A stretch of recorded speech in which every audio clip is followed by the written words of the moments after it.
بسم الله الرحمن الرحيم. عن عمر بن الخطاب رضي الله عنه قال قال رسول الله صلى الله عليه وسلم إنما الأعمال بالنيات وإنما لامرئ ما نوى فمن كانت هجرته إلى الله ورسوله فهجرته إلى الله ورسوله ومن كانت هجرته إلى دنيا يصيبها امرأة يتزوجها فهجرته إلى ما هاجر إليه متفق عليه. مشکات شریف اولنی حدیث دی ته حدیث النیت وی. دی حدیث شریف کی یو لسو مباحث ته خیال کوي.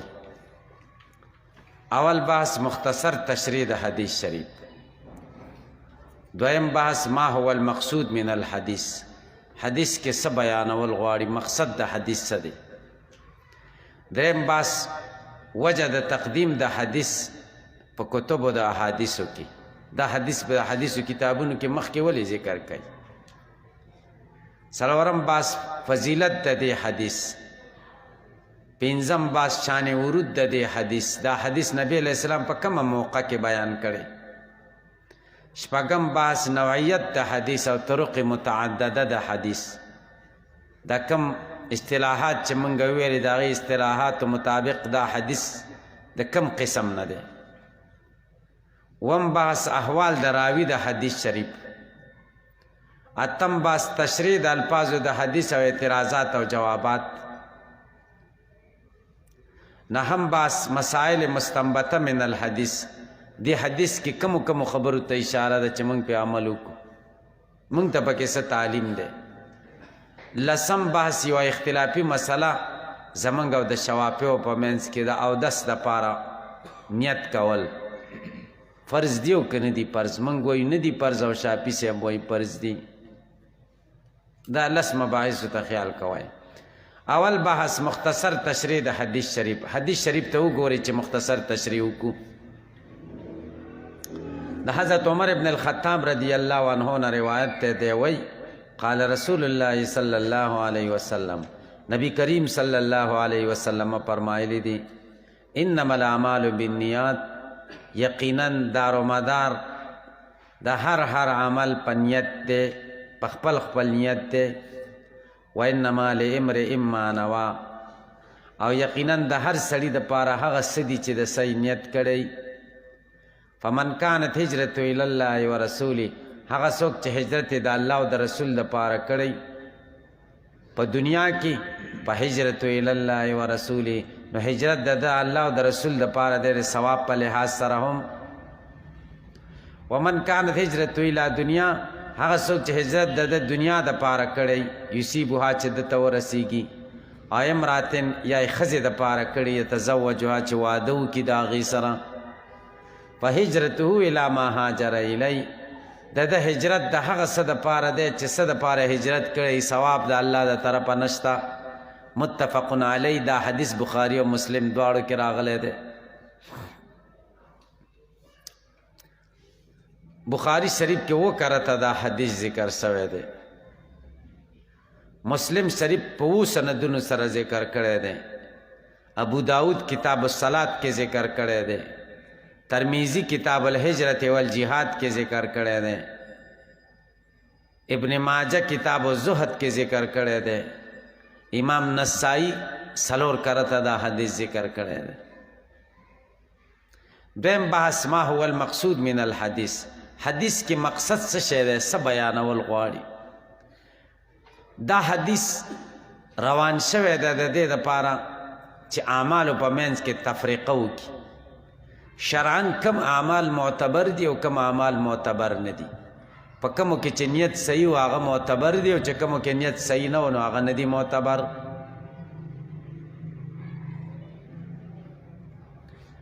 دویم مقصد د حدیث ترغیب ورکوي تصحیح د نیت ته، چې نیتونه په عملونو کې صحیح کوي، او ترهیب ورکوي د ریا نه. ګورئ د ریا نه ځان وساتئ، د الله رضا په هر کار کې مقصد کوي، دای مقصد دی.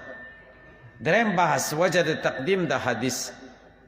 دا حدیث شریف په ابتدا کې ولې ذکر کړ؟ د دې یو شپږ وجې دي. اوله وجه اقتفاء السلف، د سلف پسې اقتدا وکړه، امام بخاری هم په کتاب په ابتدا کې دا حدیث ذکر کړي، امام احمد مسند احمد کې ذکر کړي، بغوی امام بغوی المصابیح کې ذکر کړي او نور عالمانو. نو دم د مشکات په ابتدا کې ذکر کړي چې د سلف پسې اقتدا وشي. یو دیم تنبیه عالم او متعلم ته ورکوي په تصحیح د نیت سره.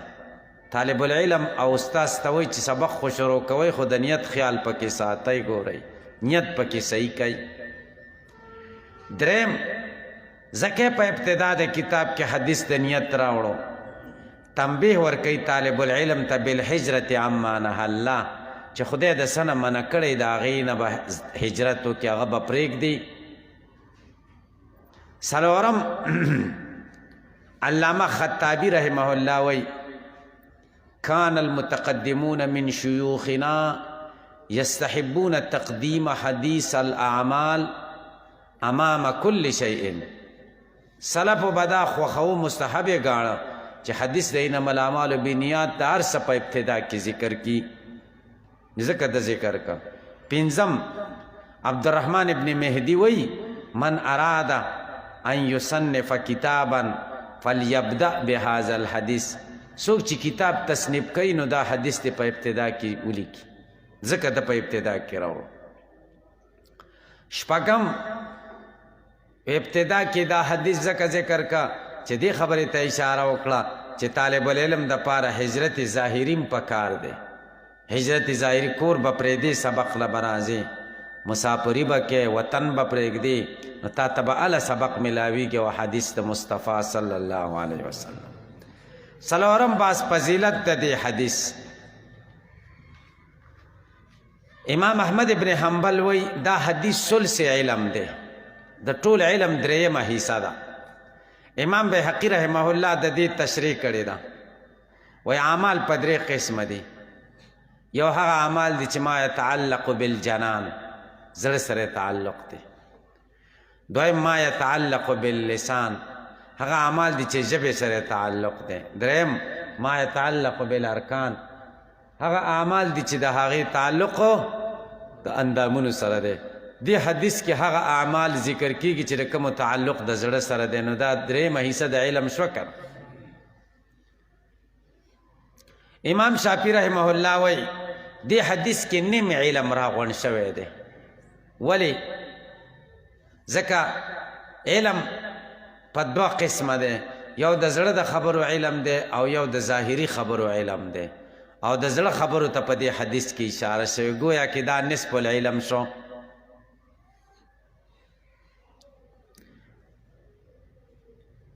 پنځم باس شان ورود د حدیث.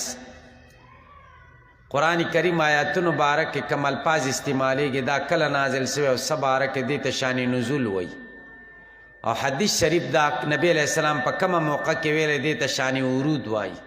شان ورود د دې حدیث شان ورود سو کومه موقع کې رسول الله صلی الله علیه وسلم دا حدیث ویلی. امام طبرانی صحیح سند سره د حضرت عبدالله ابن مسعود رضی الله تعالی عنہ روایت نقل کوي، وی مونږ کې یو سړی و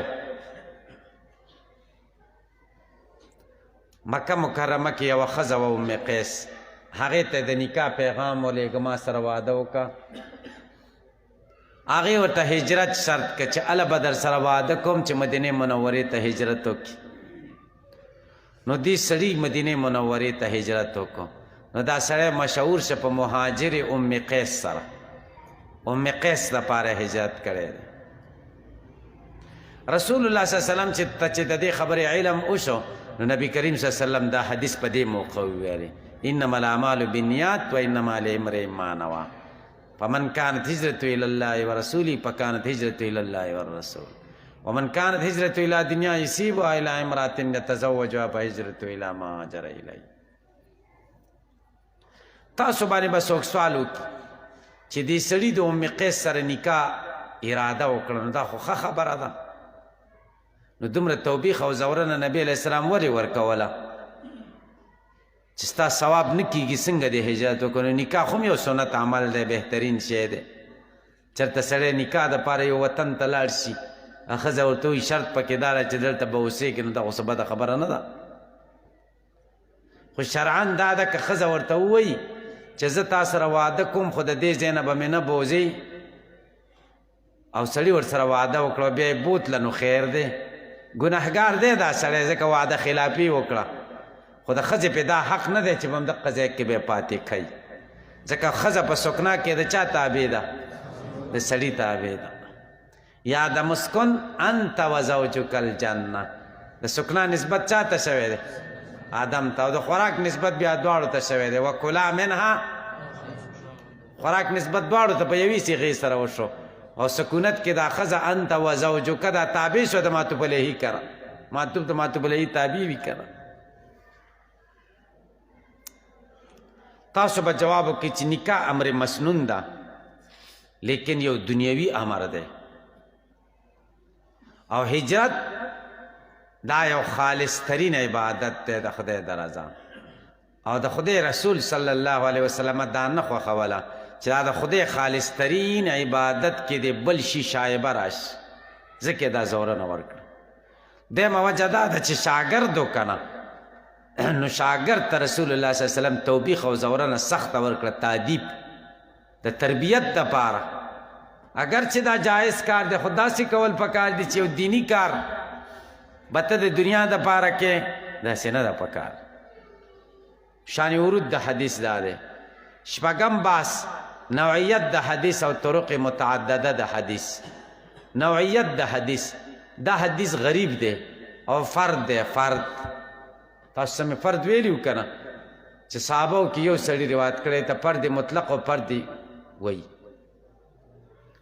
د نبی کریم صلی الله علیه وسلم نه صرف حضرت عمر رضی الله تعالی عنہ روایت کړي تو عمر رضی الله تعالی عنہ نه صرف علقمه روایت کړي د علقمه نه صرف محمد ابن ابراهیم تیمی روایت کړي د محمد ابن ابراهیم تیمی نه صرف یحیی ابن سعید الانصاری روایت کړي یحیی ابن سعید الانصاری نه بعد مشهور شو 300 محدثینو یا 200 محدثینو بیا روایت کړي شهرت ورته وروسته زمانه کې میلاو شوی اول فرد یو کس روایت کړي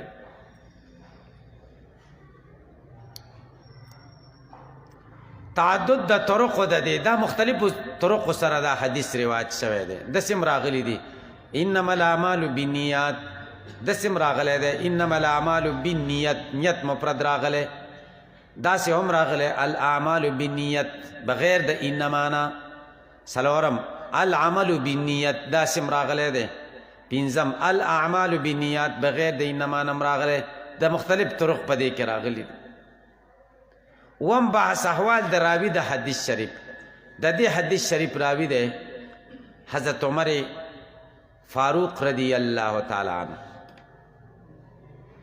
دا عمر رضی الله تعالی عنہ شجره نسب دا ده عمر ابن الخطاب ابن نفیل ابن عبد العزا ابن رباح ابن عبد الله ابن قرد ابن رواح ابن عادی ابن کعب ابن لؤی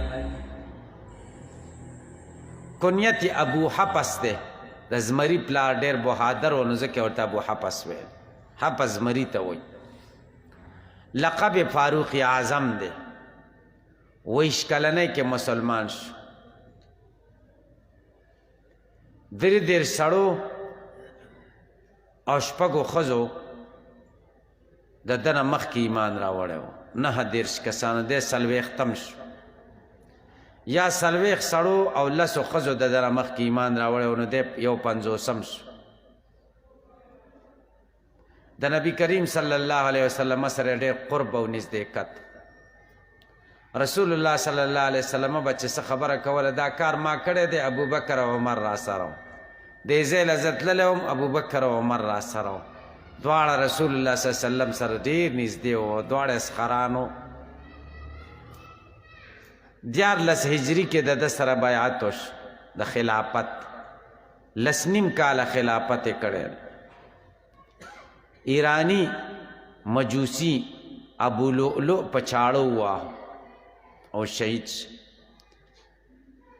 د 130 اسلامي ښارونو بنیاد ایښی دی 130 اسلامي ښارونه عمر رضی الله تعالی عنہ جوړ کړي دي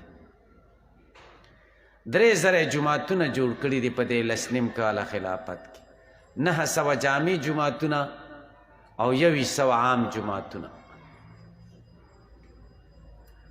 2,53,000 مربع میل ځمکه فتح کړې ده. د روم او پاریس سره یو وخت کې جنگ کړی و. 28 د ذوالحجې 30 هجري کې په شهادت رسېدلی دی. 1530 احادیث د ده نه روایت شوي دي. ټول احادیث د ده 1530 دي. 34 کې بخاري متفرد دی، 21 کې امام مسلم متفرد دی، او 26 امام بخاري او مسلم دواړو ذکر کړي دي. تاسو په پوه شئ. اتم باز تشریح د الفاظو د حدیث او اعتراضات او جوابات. عن عمر بن الخطاب. دا عن عمر دا جار و مجرور دی، عامل مقدر دی چې رویه دی. رویه دسې دی رویه عن عمر بن الخطاب، روایت شوی دی د عمر بن الخطاب نه. ابن چې کله د عالمینو متناسلینو په منځ کې راشي، د مخکې عالم د پاره صفت او رستی ته مضاف شي، حمزه به غورځېږي لفظن او کتابتن.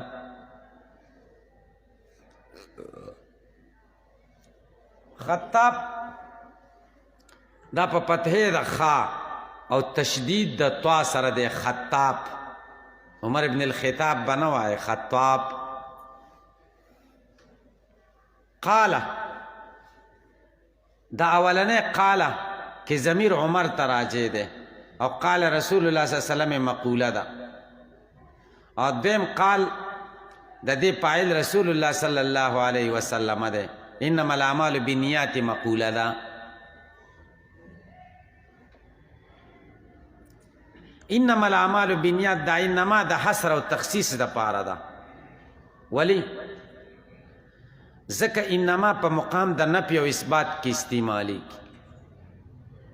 او دا انما جوړه ده د ان او د ما زائده نه، او یا دا انما جوړه ده د ان او د ما نافیه نه، او یا دا انما لفظ بسیط دی د ان او د ما نه ده جوړه. په خپل کلمه بے راسخه در مرکبه نه ده. که مرکب شي د ان او د ما نه، نو ان د تحقیق د اثبات لپاره ده، او ما د نفی لپاره ده، او دواړه صدارت ته کلام غواړي. نو اعتراض به وارد شي دا خو انما کې جمع د متضادینو راغله، ان د تحقیق د اثبات لپاره او ما د نفی لپاره. نفی او اثبات کې هم تضاد دی. او دیم دا ده چې دواړه صدارت د کلام غواړي. تاسو به جواب وکړئ چې دا په هغه صورت کې چې ان او ما بیل بیلی، او چې کله یو شي انما ته جوړ شي نو بیا دغه شان نه ده، بیا پکې تضاد نشته، بیا یو کلمه جوړه شوه د حصر او د اختصاص لپاره، تخصیص لپاره. دا د تخصیص لپاره ځکه ده چې د نفی او د اثبات په مقام کې دا استعمالي کې. قرآن کې دا استعمال شوی د نفی او اثبات په مقام کې. څنګه؟ قرآن کې الله وی انما تجزون ما کنتم تعملون، بل ځای کې وما تجزون الا ما کنتم تعملون. نو د انما په ځای ما وی الله راغله. خبرې تم خیال رانغی. انما تجزون ما کنتم تعملون، بل ځای کې څنګه وی ما تجزون الا ما کنتم تعملون. ګوره بل ځای کې ما او الا د انما په ځای استعمال شو.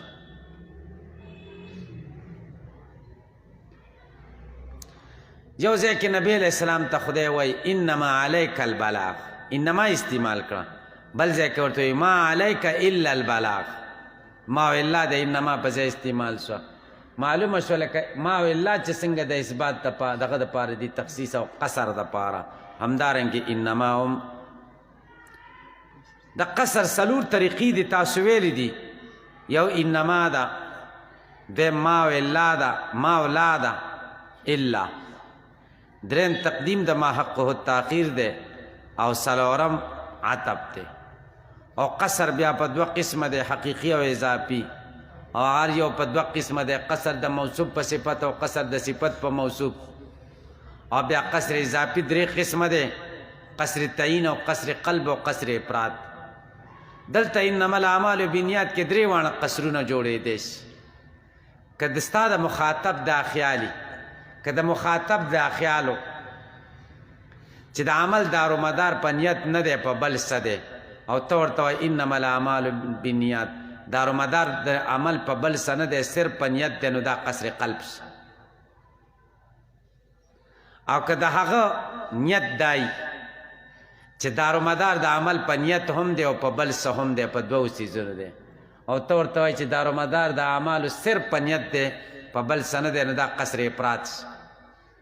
او که د هغه نیت دای، د زړه اراده دای چې دارومدار د عمل په یو شي دی خو چا بچ شي، او ته ورته وایي چې دارومدار د اعمالو صرف په نیت دی، نو دا قصر تعین شو. درې واړه قصرونه کوم ځای کې چې قرآن کریم کې انما راغلي، نو دا درې قصرونه پکې جوړېدی شي. او دا به تر څه نه معلومې د مخاطب د حال نه به معلومې، فیصله به په هغې کې.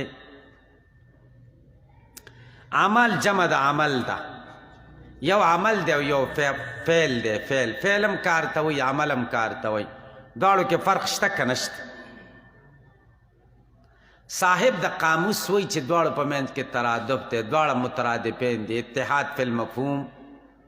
کم څه ته چې عمل وایي هغه څه ته فعل وایي، او کم څه ته چې فعل وایي هغه څه ته عمل وایي. دا د صاحب د قاموس رایه ده. امام راغب وایي فرق پکې شته. شان ورشا کشمیری رحمه الله فیض الباری کې وایي د فعل او د عمل په منځ کې مفهوماً هم فرق دی او استعمالاً هم پکې فرق دی. مفهوماً پکې څنګه فرق دی؟ د مفهوم په لحاظ سره پکې فرق څنګه دی؟ د مفهوم په لحاظ پکې څو طریقو سره فرق دی. اول، عمل کې دوام او استمراری، او فعل کې استمرار ضروری نه دی. عمل هغې ته وایي چې ته همیشه کې، او فعل چې کله دی یو کار وکم دی ته فعل وایي. یو استعمالاً پکې فرق دا دی، عمل کې تدریج وي او فعل کې تدریج او کې اقدم وشي.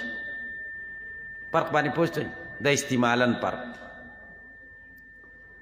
دویم فرق، عمل ما صدر عن المکلف ته وایي، او فعل عام دی ما صدر عن المکلف او ما صدر عن غیر المکلف دواړو ته وایي.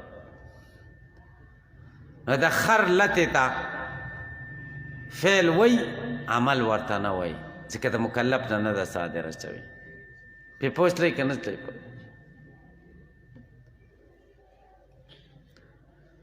دریم دا دی چې عمل مختص دی د ذوی العقولو پورې، او فعل عام دی ذوی العقولو او غیر ذوی العقولو دواړو کې راتلی شي. بل لفظ د بالنیات دی، انما الاعمال بالنیات. نیات جمع د نیت ته، او نیت مصدر د باب ضربه دی د نوا ینوي نیتن.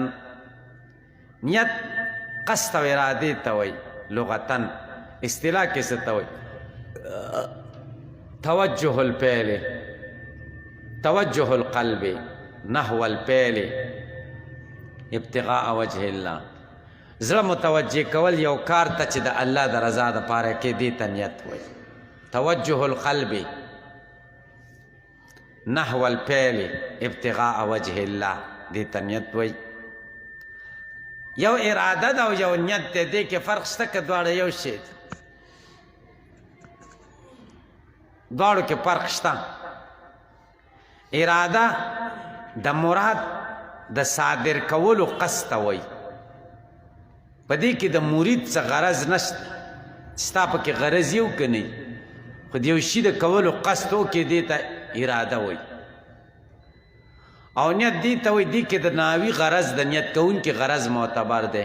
نیت ته د یو څیز ته زړه متوجه کړي چې دا کار کوم د دغه څیز دپاره، فایده مې پکې دا ده. دې وجې نه الله تعالی ته مرید وایي،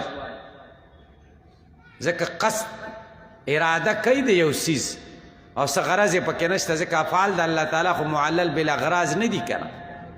او الله ته ناوي نه وایي، ناوي نیت کوونکی. ولې ورته نیت کوونکی نه وایي؟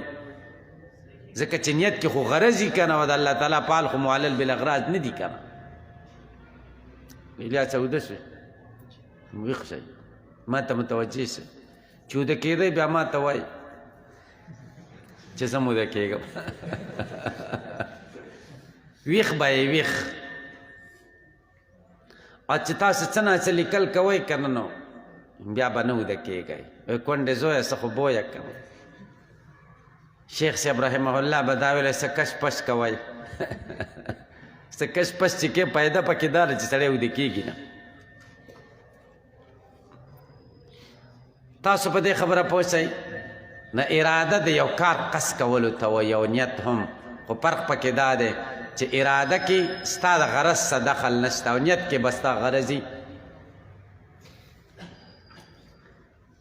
زموږ د تبلیغانو ملګرو اراده چې کومه ده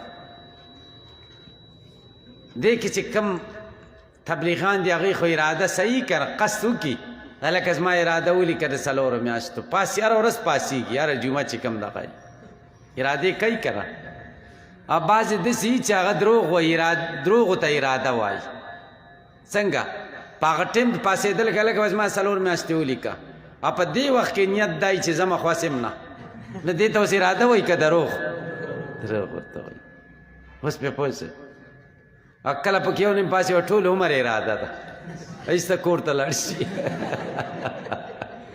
نه دې ته اراده نه وایي ښه اراده دای چې سړی د زړه نه قصد وکړي چې دا کار به کوم که بیا یې اونکي څه عوارض راشي نو خیر دی دی معذور دی نو په دغه ارادې باندې نیکي میلاویږي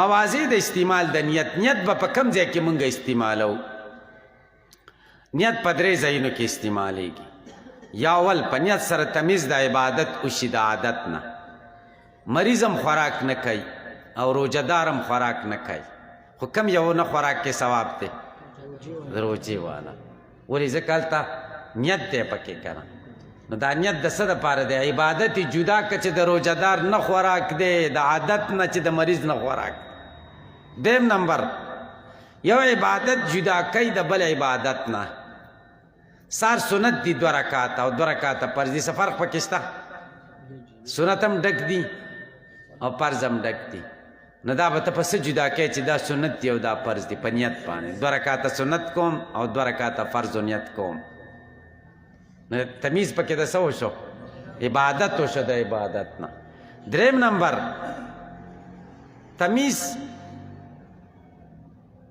د مامور وشي د غیر مامور نه لکه حج کې نیت د الله رضا وکړي یا په حج کې نیت د خلکو د پاره ځان ښودنه او ریا وکړي نو کم یو ښه دی چې د الله رضا دې پکې راځي دا مامور کم یو دی تا ته د کم حج امر شوی چې واتم الحج والعمرة لله چې د الله د پاره بل شا د پاره نه نو دې نیت څه وکړل مامور جدا که چې حج د الله د پاره دی د غیر مامور نه چې د ریا والا حج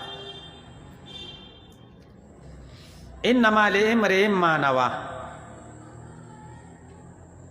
او په یو روایت کې داسې راغلي و انما لکل امرئ ما نوى د لامرئ حمزه وصلي ده قطعي نه ده د وصل په وخت کې غورځېږي او د امرئ خصوصیت دا ده چې اعراب په 2 حرفونو جاری کیږي ښه په ټول دغه کې په اعراب په 100 حرفونو جاری کیږي په یو او دلته په 2 جاءني امرؤ رأيت امرأ مررت بامرئ پرا او په حمزه دواړو باندې جاری شي دا صرف د امرئ خصوصیت